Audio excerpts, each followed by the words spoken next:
A onda This P, o call is now espaço being recorded. entre duas ondas P, elas são regulares ou são irregulares? E a terceira pergunta é se existe uma onda P. Se ela existe, ela tem uma relação com QRS? Aí vamos mais para frente, eu vou mostrar algumas taquiarritmias de QRS largo, estreito, de acordo com as perguntinhas, que eu acho mais fácil de... Quando a gente pega um paciente, a gente faz um eletrocardiograma para a gente entender o que está acontecendo. As taquiarritmias com QRS largo, elas têm um ritmo maior que 100 batimentos e o QRS dela é maior que 120 milissegundos. Já o QRS estreito, ele tem um QRS menor, né, que 120. Aqui eu coloquei um quadrinho que tem num livro muito bom sobre...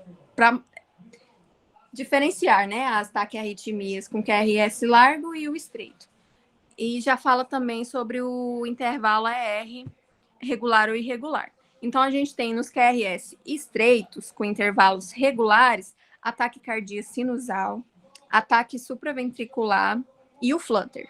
Com QRS estreito, mas o intervalo RR irregular, a gente tem uma fibrilação atrial, um flutter com um bloqueio variável e um ataque atrial multifocal. Já com QRS largo, regular, a gente tem a TV, né, a ataque ventricular monomórfica, a TSV com aberrância, ataque antidrômica, alterações toxicometabólicas também podem cursar com alargamento do QRS, intervalo regular. Já o QRS largo com intervalo irregular, a gente tem a TV polimórfica, Torsade points, fibrilação com aberrância, fibrilação atrial e fibrilação com via acessória. Aí a gente vem para a segunda pergunta. A gente viu se o QRS é largo ou estreito. Aí agora a gente vai ver se ele é regular ou irregular. Com QRS estreito, o intervalo RR regular, foi o que a gente falou, né? A gente tem um ataque cardíaco com QRS estreito e intervalo RR regular, a gente vê as derivações D2 e a V1. Analisando tudo, mas a gente encontra melhor na D2 e na V1.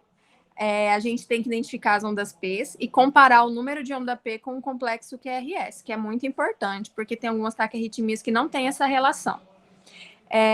E também se tem mais ondas P que complexos QRS. Aqui a gente tem algum outro quadrinho com RR regular e mais ondas P. Então, se a gente tem mais onda P, a gente pode ter um flutter ou um ataque atrial. Se a gente tem menos ondas P, a gente pode ter um ataque juncional com bloqueio. Se a gente tem onda P igual a um complexo QRS, aí a gente tem que avaliar se o intervalo entre a onda R e a onda P ela é curta ou longa. E aí a gente tem algumas opções, né? No intervalo RP longo, a gente tem ataque sinusal, ataque atrial multifocal, ataque atrial focal e ataque juncional reciprocante.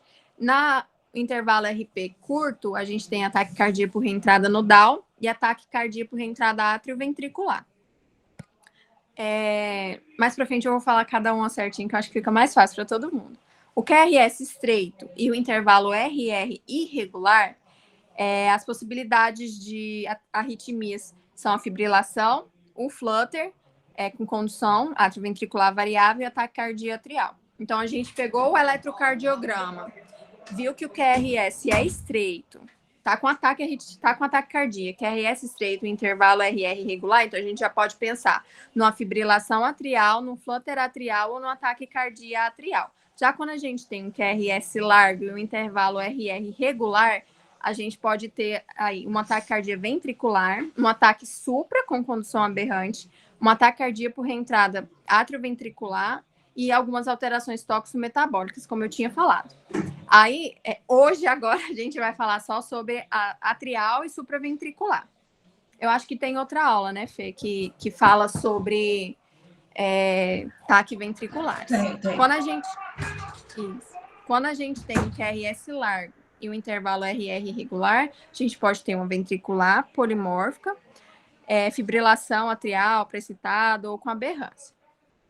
Aqui eu vou falar um pouquinho sobre a taquicardia por reentrada nodal, típica e atípica.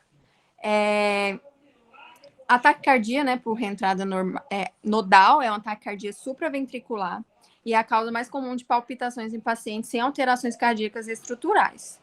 Ela é paroxística, né? Ela pode aparecer e sumir, e pode ocorrer espontânea, provocada por exercício físico, ingestão de café, chá, álcool, energético, e é mais comum em mulheres, com aproximadamente 75%, e geralmente ela é bem tolerada, assim, não tem um desfecho ruim, né? Aqui a gente tem um eletro, né, que mostra essa taquicardia por reentrada nodal típica.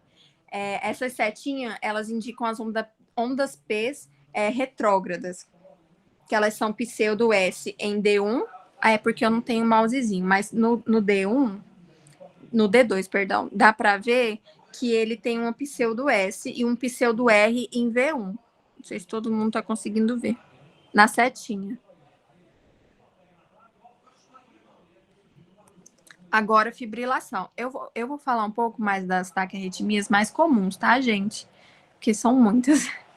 Não muitas, mas não dá para falar todas. A fibrilação atrial, que eu acho que a gente vê muito lá na clínica, né? Pacientes que têm uma FA já, de alta resposta. Ela é uma arritmia sustentada, ela é muito comum no departamento de emergência, né? E ela é caracterizada por esse automatismo das vias pulmonares, gerando impulsos mais precoces no nó sino atrial, que é onde o nó sino atrial é onde gera o impulso, né? Onde gera a corrente elétrica do coração.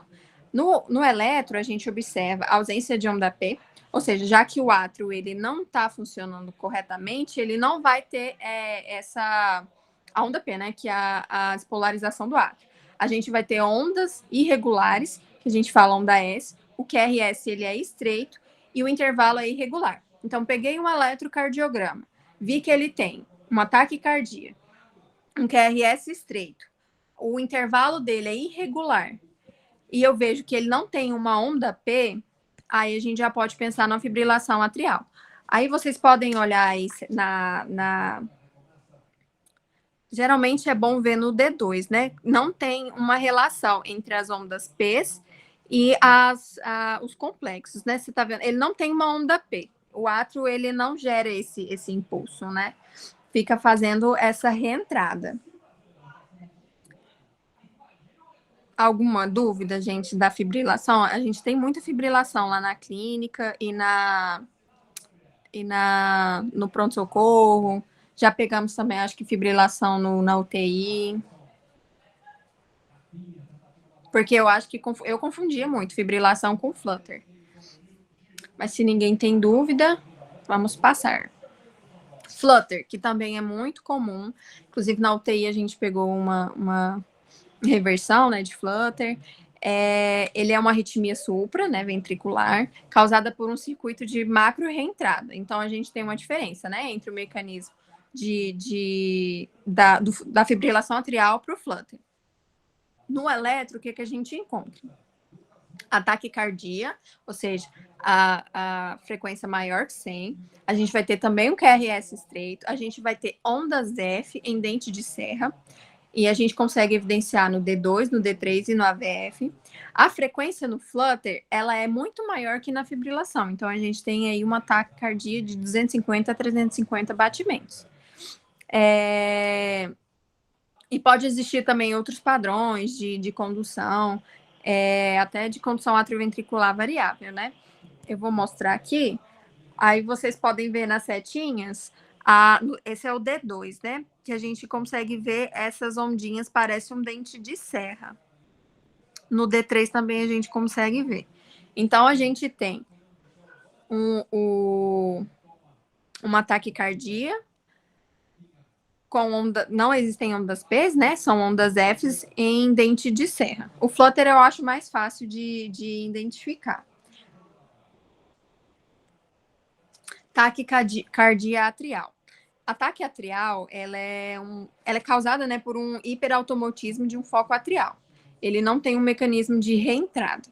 No eletro, a gente tem uma taquicardia, aí o eixo da onda P, ele costuma ser anormal, e o QRS, ele é estreito. Então, as 3 perguntinhas, né? Então, a gente tem ataque com QRS estreito, e a gente tem uma onda P que não tem um eixo normal, e o intervalo, regularmente, ele é regular, mas o RP dele é longo. E a característica que diferencia ela do Flutter é a presença da onda isoelétrica entre as ondas P.